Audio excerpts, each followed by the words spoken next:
Alright, this is going to be Airway Management and Ventilation, Part 5. And we're going to pretty much cover non-invasive respiratory monitoring in this section. First thing that comes up is going to be the pulse oximetry, which pretty much measures the hemoglobin oxygen saturation in the peripheral tissues. General rule of thumb is going to be normal values are going to be above 95% to 99%. Mild hypoxia is going to be 91 to 94%. Moderate hypoxia, 86 to 90%. Severe hypoxia is going to be less than 85%. Advantages: it's non-invasive, quickly applied, easy to operate, pretty accurate, continuously reflects changes in peripheral oxygen delivery. Relationship between the SpO2 and the PaO2. The greater the PaO2, the greater the SpO2. False readings: misplaced sensor. If they have CO poisoning, to the machine it's going to look the same. It's going to be 100% saturation. High intensity lighting, or any type of hemoglobin abnormalities.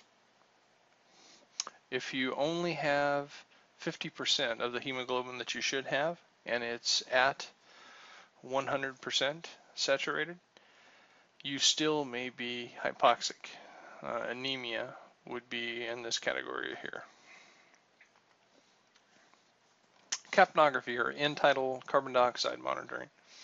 Some terms here: CAPNOMETRY, measure of partial pressure of expired CO2 in torr or millimeters of mercury. Capnography, graphic recording display of the reading. CAPNOGRAPH, device that measures expired CO2 levels. CAPNOGRAM, real-time visual waveform of end-tidal CO2. End-tidal CO2, measurement of CO2 at the end expiration. PaCO2, partial pressure of CO2 in the arterial blood. This is a capnometer, colorimetric device. We should hopefully have it as good as gold in this color region here. If they're expelling purple, really should double check everything. Even gray in this area here. A capnograph gives us a nice waveform. It'll generally also give us a number.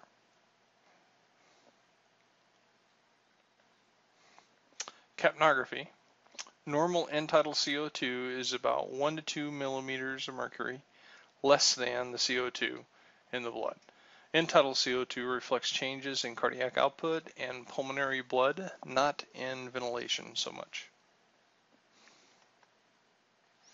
Causes of decreased end-tidal CO2: hyperventilation, and this kind of works like a pie.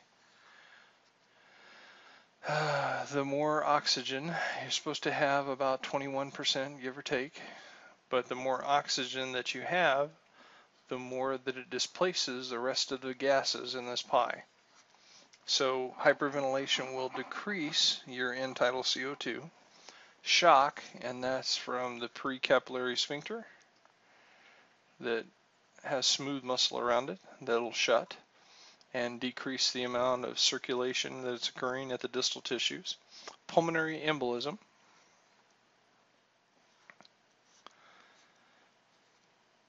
Get a lodge of a clot in the pulmonary artery and no more blood gets shunted through, or we can even have a partial to where it makes it into the branches and then occludes 50%. Bronchospasm, asthma attack, or spasming of the smooth muscles in the bronchial tubes. Incomplete airway obstruction, a hot wheel in the glottic opening. Causes of increased end-tidal CO2: hypoventilation, respiratory depression, and hyperthermia. And the reason hyperthermia: increased metabolic rates. Increased metabolic rates makes the cells produce more CO2. More CO2 causes an increase in end-tidal CO2. Quick rundown of capnographic waveforms, kind of capnography 101. Colorimetric devices.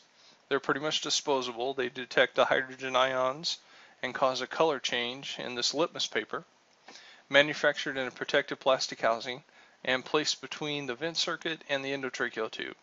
Not useful in detecting hyper high amounts or low amounts of CO2 in the blood. Can just tell you if the CO2 is present. Electronic devices. CO2 absorbs light at a specific wavelength, which allows for measurement. Can be qualitative or quantitative. Qualitative pretty much just detects the presence of CO2, and quantitative determines how much CO2 is actually present. The capnogram is pretty much a real-time waveform. It occurs in 4 phases. In phase 1, we have a respiratory baseline, which is flat, no CO2 present, and this corresponds with late inspiration or early expiration of the respiratory cycle. So really we don't see CO2 moving in this phase. In phase 2, we have a respiratory upstroke, a mixture of dead space and alveolar gases. In phase 3, we have a respiratory plateau, represents air from the ventilated alveoli, nearly constant CO2 levels. The highest point equals the end-tidal CO2 or the recorded amount by the capnometer. In phase 4 is the inspiratory phase. So in this phase here, we should see a sudden downstroke to the baseline as atmospheric air is expired. So we're going to see something that looks, it's going to plateau up. This is what our capnometer is going to read, and then this is going to be our phase 4 downstroke.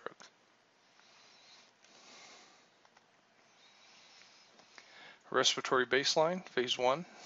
Phase 2, expiratory upstroke, so we're expelling CO2. This is the alveolar plateau. This is the highest amount of CO2, and this is what our monitor is going to read. Hopefully it's 35 to 45. And then whenever we start taking a breath in, we're going to rapidly lose the amount of CO2, so it's going to plunge to the bottom. And then this will go back to our baseline or phase 1 again. Sustained low end-tidal CO2 with a good alveolar plateau. Now these are different type of capnographic waveforms that you can see. So this should be 35 to 45. And this is kind of sustained low amount, but we got a good alveolar plateau in there, which means that this looks normal. Nice upstroke, a plateau, a high point, and then a downstroke. And it all looks pretty much uniform. So in general, why would we have low amounts of CO2? The answers would be hyperventilation, so we ventilated too much, we've blown off too much CO2, or hypothermia, and this would be caused from a decreased metabolism, getting cold, low CO2 production, so the CO2 levels kind of decline. Loss of CO2. This could be problematic. If the patient had a lot of movement, this could say that the ET tube has slipped out and went into the esophagus, because we had something really nice here, and then all of a sudden we lost our capnographic waveform. Incorrect tube is being utilized, so we have an immediate loss of the amount of CO2 that's expelling around the tube. Apnea has occurred if the patient's breathing on their own. Endotracheal tube not connected to oxygen supply or capnographic detector. Total obstruction or mucus plug got in our way. We didn't see any of the return gases.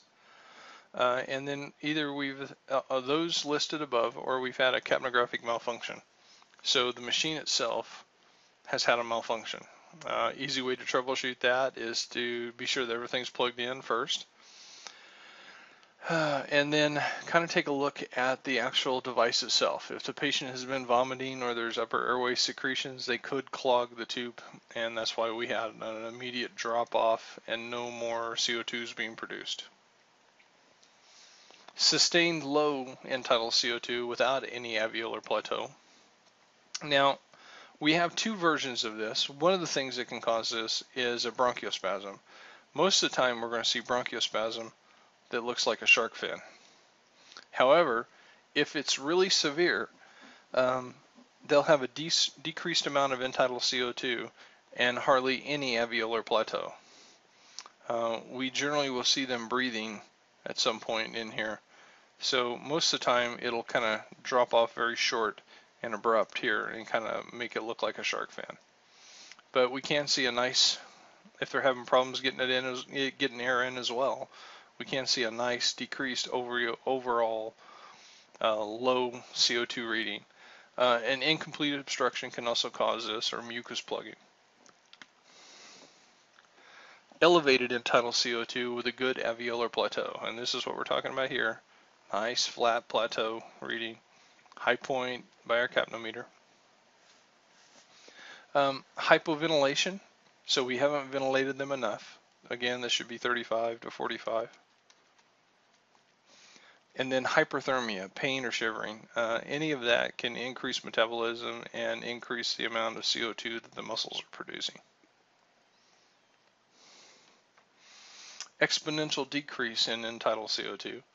Started off pretty good, and then all of a sudden it's just kind of going down. Cardiopulmonary arrest could be a cause of this. A pulmonary embolism. If you had a good plateau to begin with, I would think that it would be a partial PE that would cause this. Sudden hypotension or low blood pressure from massive blood loss. They've just popped their AAA. Or cardiopulmonary bypass. If you have them actually in the surgical suite and you have them hooked up to this, at the point that they put them on ECMO or bypass, it'll decrease. This is a spontaneous breathing during mechanical ventilation. Now, on the top one here, we have a very small spontaneous breath, so the patient's effort here is not very good. On the bottom one, however, the patient's doing a little bit better.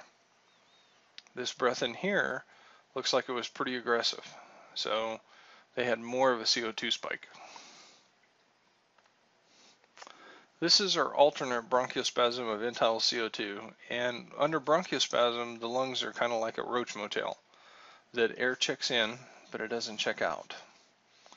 So it gives us this shark fin appearance. This would indicate bronchospasm.